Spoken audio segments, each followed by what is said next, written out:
Yesterday we were looking at some of the things that led up to the war, some of the storm clouds that were gathering on the horizon. We looked at a number of things that the British Parliament had done, with which many of the colonists disagreed, some of them more vehemently than others. Some of the actions that took place, for example, the Boston Massacre, and then the Boston Tea Party. As you may have noticed, Boston is a center of the disgruntled attitudes of people, and an area that the Crown and Parliament of England is focusing on as well. The last thing we saw concerning the conflict that was developing between the colonists and Great Britain was the fact that the King of England, George III, had said that the colonists must either submit or triumph. As a way to bring about more submission, the English Parliament passed what the Parliament called the Coercive Acts. The colonists called the Intolerable Acts. Now, what does coerce mean? Michaela? Like convince and like try and get them to think what you're saying. Stronger than convince. Persuade. Stronger than persuade. Force. Force. Yeah. It has the idea of force. Remember what the king said? That we're going to either that we're going to submit to them, they're going to win, or we're going to have to force them. And so they passed laws that they in fact called what we call the force laws, the coercive acts. We're going to force the colonists to submit to what we want. The colonists called them intolerable. What does intolerable mean? If something is intolerable. You don't know that word, Joey? It's like super annoying. It's super annoying. Yeah, what would be another word we could use? You can't stand it. Can't stand it. I mean, just think about, by running through a room. I can't stand it. Yeah, that's what they felt about the intolerable acts. We can't stand it. The other things they'd done before, the Stamp Act, Sugar Act, all those things were things that they found really annoying. But now this is super annoying, to use Joey's term. I can't stand it. This is terrible stuff that they're doing. So let's look at the different parts of the intolerable acts and see what it involved. First part was, and this is interesting, in the coercive acts, there are a number of parts to it. The first one is the Boston Port Act. The Boston Port Act closed the Boston Harbor until the tea was paid for. So we're going to close the harbor until you pay for the tea you dumped. What impact would that have on Boston, Joey? Income for like trading or like businesses. Boston is all about the harbor, right? Everything is affected by this. It put some 3,500 men out of work immediately. And those are just people that work on the docks, things like that. But what about local shops? You have a local store that sells food. You have one that sells dresses. You have a store that you see in a barber shop. Would those be affected by the closing of the port? Yeah. If you watch the news at all the last couple of days, you've seen some of the concern over the closing of the Lordstown plant, not only on the people that work there, but if you watch the news, they're talking about what? The impact it's going to have on the whole area. I saw them talking to a guy who owns a restaurant near Lordstown, and he's saying a lot of the people that come into my restaurant are not going to be coming anymore because they're not going to have jobs. That's going to impact him. And the closing of the Boston port did that. Now, one historian says that there were two Boston Tea Parties. He says, everyone knows how 50 or 60 Sons of Liberty, disguised as Mohawks, protested the 3 cents per pound British tax on tea by dumping chests of the popular drink into Boston Harbor, December 16, 1773. Fewer know that the improper Bostonians repeated the performance on March 7, 1774. The 2 tea parties cost the British around $3 million in modern money. So you can see why Parliament is upset. The colonists are costing them individually, and of course the tea company costing them a lot of money. All right, so the Boston Port Act. That would be infuriating enough, would it not, if you lived in the Boston area? But there was a second part to the Intolerable Acts, and that was the Massachusetts Government Act. The Massachusetts Government Act annulled the Massachusetts Colonial Charter. They said, remember that charter you got back when you guys first came over here? Basically, we're tearing it up. You no longer have a charter. You no longer have the rights that were listed in that charter, which would include the land and so many different things. Thirdly, there was the Act for the Impartial Administration of Justice. Doesn't that sound good? Impartial administration of justice. Isn't that what everybody would like? To appear before a judge and for him to be impartial? Isn't that what you would want? Well, just like the names of laws today don't match what really is going on, you can almost tell if a progressive comes up with an idea for a law in the United States, that whatever it says, whatever it calls a law, is going to be the exact opposite of what the law actually do. I can't remember the exact name, but a couple years ago there was a law proposed in Congress which was called free, it was like free voting or open voting law that related to unions in companies, which sounds like, oh, it's free elections. You have the ability to vote or not vote. Oh no, what the law did was it took away the secret ballot, so that if you're voting for or against having a union in your company, your factory, the union organizers would know how you voted. Can you imagine what would happen as a result of that? What has happened, and that is you've got people knocking at your door at night saying you better change your vote. You better vote for the union. Those are the kind of things that happen. Well, but the title of the bill sounded exactly the opposite. That's what happens. A more popular example, are you familiar with the, oh shoot, now my mind's gone fuzzy. The Affordable Care Act. Are you familiar with that? The Affordable Care Act? It's called Obamacare sometimes. Affordable Care Act. What's that sound like? Hey, that sounds, everybody can afford it, right? Everybody can afford health care now because of this act. Yes. How many of you know what really happened? It, for most people, became the Unaffordable Care Act because their premiums went up and especially their deductibles shot up. I've heard of people that had just a very minimum amount of deductible, and now they got to pay thousands of dollars before the insurance kicks in.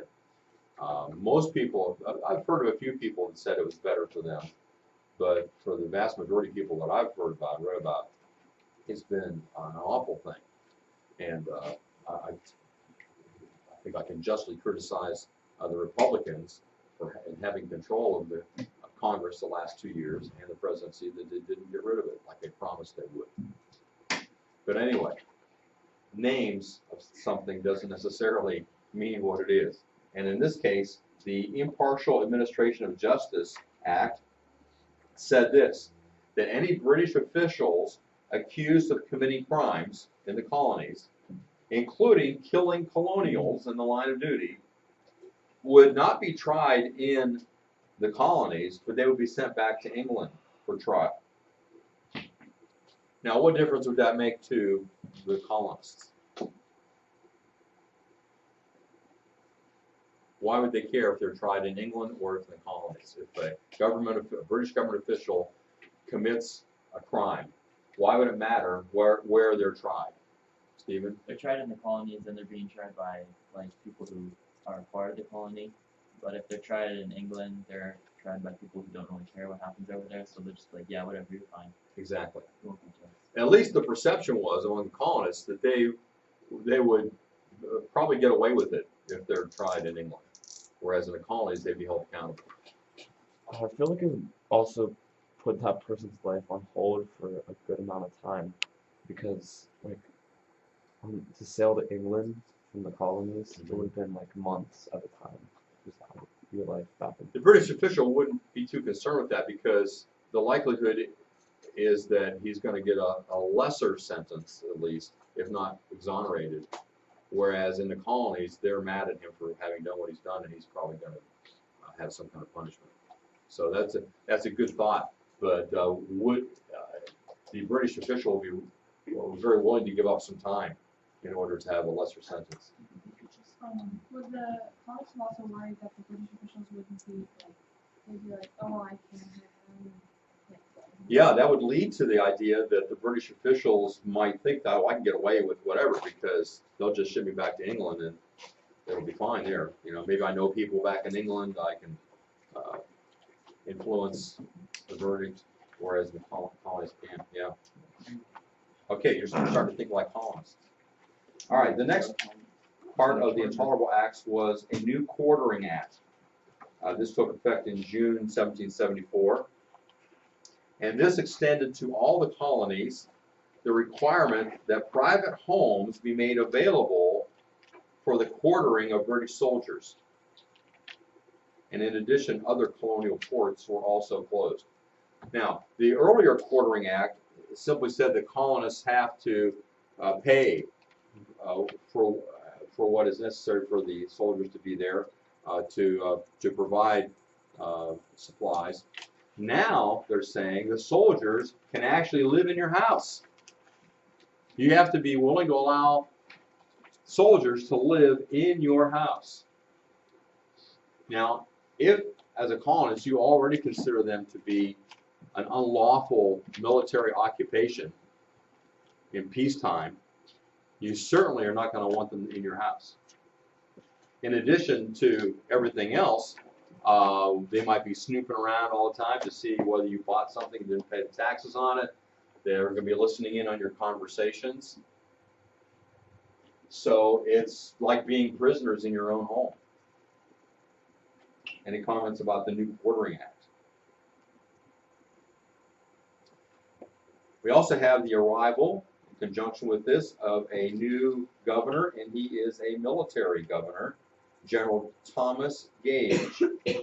Now, it's bad enough that they don't get to elect their own governor anymore, that the king would send over a governor, but now he is a military general that is governor over Massachusetts. So it became clear to Bostonians that they were under an army of occupation. You know, think about it. If you're living anywhere and suddenly another country, even if they're associated with you, starts sending in soldiers and then sends a military general to be the one in charge of your area, what else are you going to think except we're under military occupation? All right? Well, this brought about an unprecedented sense of solidarity among the colonies. At last, the colonies are starting to come together. Flags were flown at half-mast throughout the colonies on the day that the Boston Port Act went into effect. Sister colonies rallied to send food to the stricken city of Boston.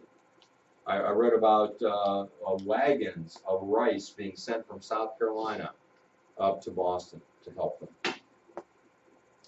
And a Continental Congress, representatives from the colonies, was summoned to consider ways of redressing the colonial grievances. What can we do about it? Representatives came from the colonies in order to discuss that.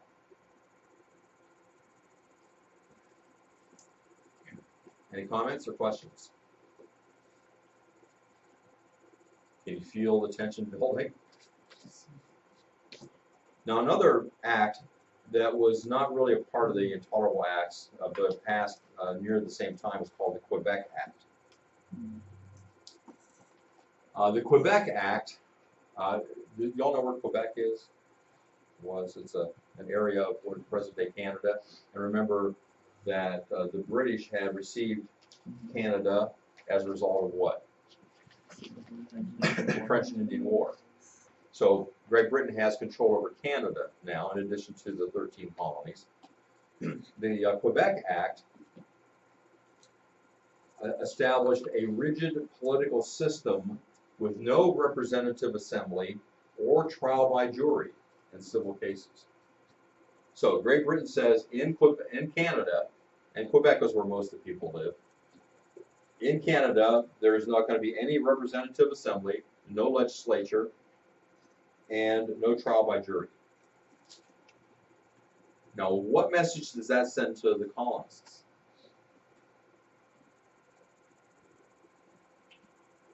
What would many colonists think about this? What does it matter what happens in Canada? Doesn't affect us, right? Is that right or not? Would they think that way? Would the colonists have thought that way? Who cares about Canada? They can do what they want up there.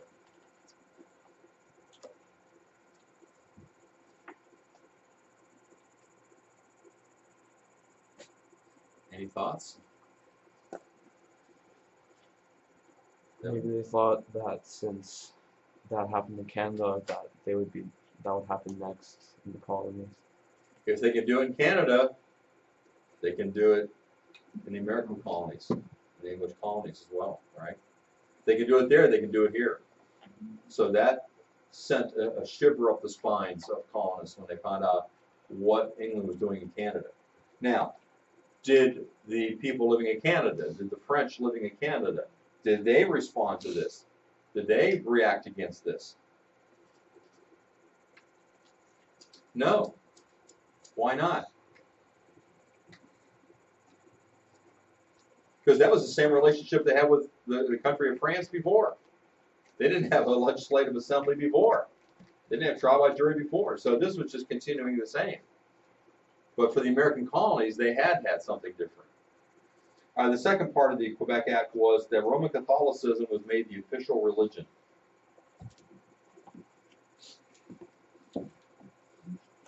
Once again, why would that cause a bit of consternation among the colonists? Well, they're Roman Catholic up there anyway. They can still remain that way. Sarah?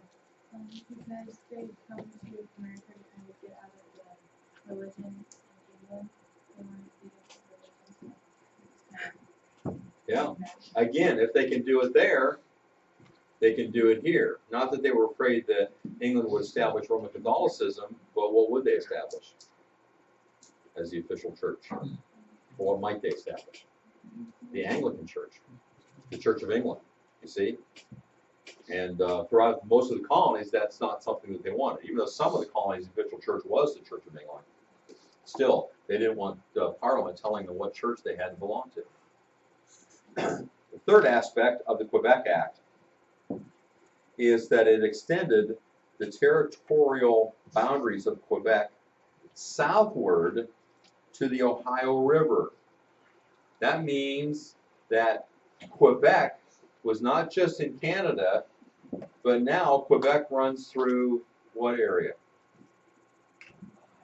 Ohio. Oh wait. Ohio and Yeah. west. No longer belongs to the colonies, according to their charters. It now belongs to Quebec. Just think, if we had not had a war, we might be speaking French today. I'm down. What was that? I'm down. You're down. French is pretty. French is pretty. Oh,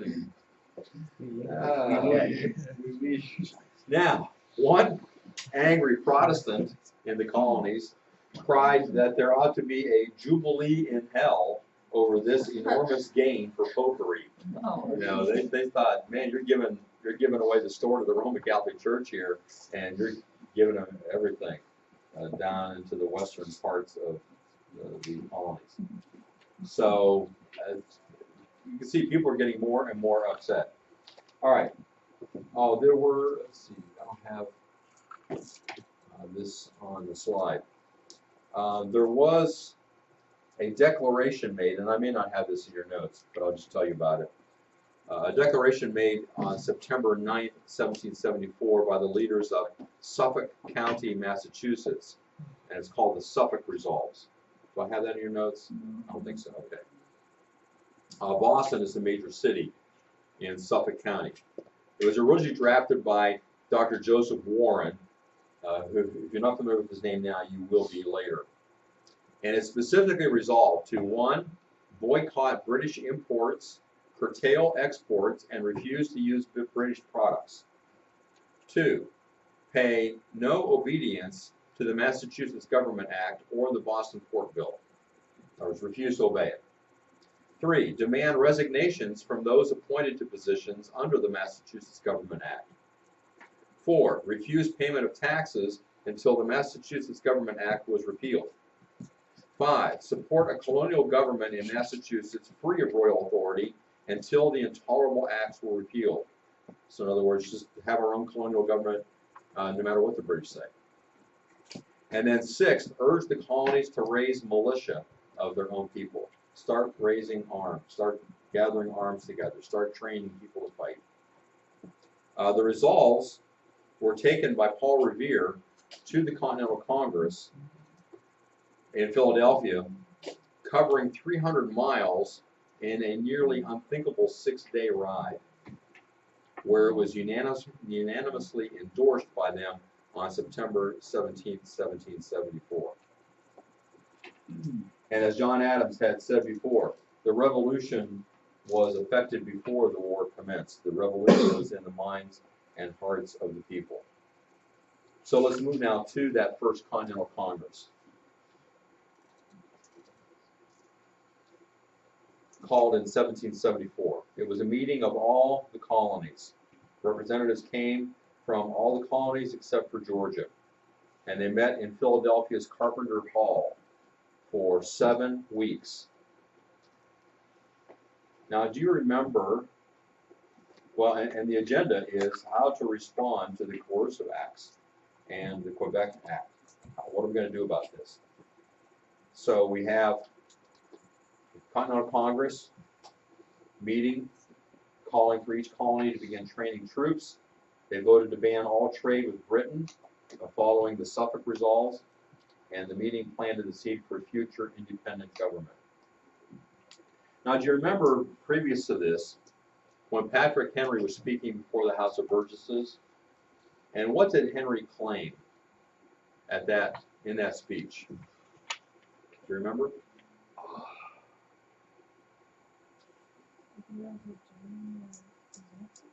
Not American, because he was promoting the idea that if you are born in the English colonies, you are citizens of England. He said, I'm a Virginian, and therefore I'm an Englishman. I have the rights of an Englishman. All right, he changes it a little bit in this Continental Congress. And he says, I am not a Virginian, but an American. What was the import of that? What was he saying? Was he claiming, did he not live in Virginia anymore? I moved. No longer. What was he saying by this? Caleb? He's not just a part of Virginia, he's a part of the big picture of America. Yeah, the big picture of America. All the colonies. You know, he sees that there needs to be a solidarity between all the colonies. And not just consider yourself as a member of one of the colonies. Well, in this Continental Congress, they came up with what's called the Declaration of American Rights. It's a document that they drew up, and there are several major points. One was that the colonies must be autonomous. Do you remember that word, autonomous? What does it mean? The colonies must be autonomous. That means self-ruling. In other words, we want to go back the way it was, where each colony ruled itself. England wasn't ruling over us. Each colony had its own legislature, which made its laws. All right? So that's what they're saying in this. And the second point in the Declaration of American Rights is that they had the right to raise militias to defend themselves.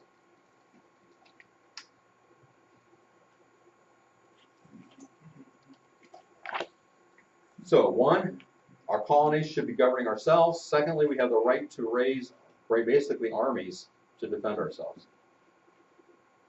Defend ourselves against who? The Indians? The French? No. The British. You shouldn't even say the British. The soldiers of Parliament, of the King. As you think about the militias that were being raised, we can make some comparisons between the militias and the British soldiers. This would be a difference in general of how they appeared. The militia simply dressed in the clothing that they wore every day because they are not professional. They are shopkeepers, they're farmers. And so they come in their normal dress and bring their own weapon most of the time. Although the local militias did stockpile some weapons and ammunition, gunpowder, cannon, things like that. The British soldier, of course, had a uniform, and they're called redcoats because the normal uniform for a British soldier was red. Another term that was used rather derisively was lobster backs, because when you throw a lobster in the water, it turns red. So this is a well-trained person, knows how to use that weapon, knows how to march in rank, how to fight in battles. This person maybe never even shot at another individual in his life. Doesn't know how to drill and train and march. Doesn't necessarily like following orders. So you've got a real contrast between the two. And we'll talk more about the advantages and disadvantages of the British versus the Americans when fighting actually gets started. All right, so we have the Declaration of American Rights. The next thing it did is it called for a complete boycott of British goods. You know the word boycott. No more buying British goods. Now think about that. What a difficulty that presented for American colonists, because from where did most of your goods come? Britain. So that means you're going to have to scrounge around trying to find somebody else that makes a product that you need. It's like today trying to find something not made in China.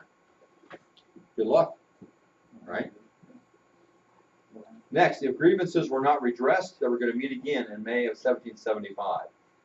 So they're letting the British government know what they're doing here. They're sending them this declaration, and they're basically saying, if you guys don't turn it around, if you don't heed our demands here, we're going to meet again next year. So these petitions were sent to England, to the Parliament, where they were rejected.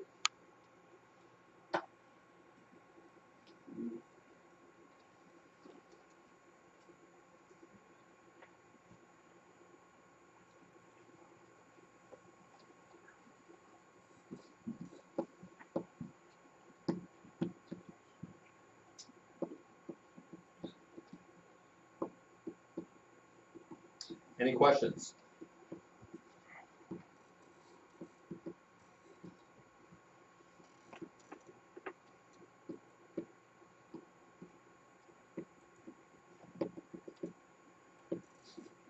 All right, and the time we have remaining, I'll let you work on the questions that you have to do for tomorrow.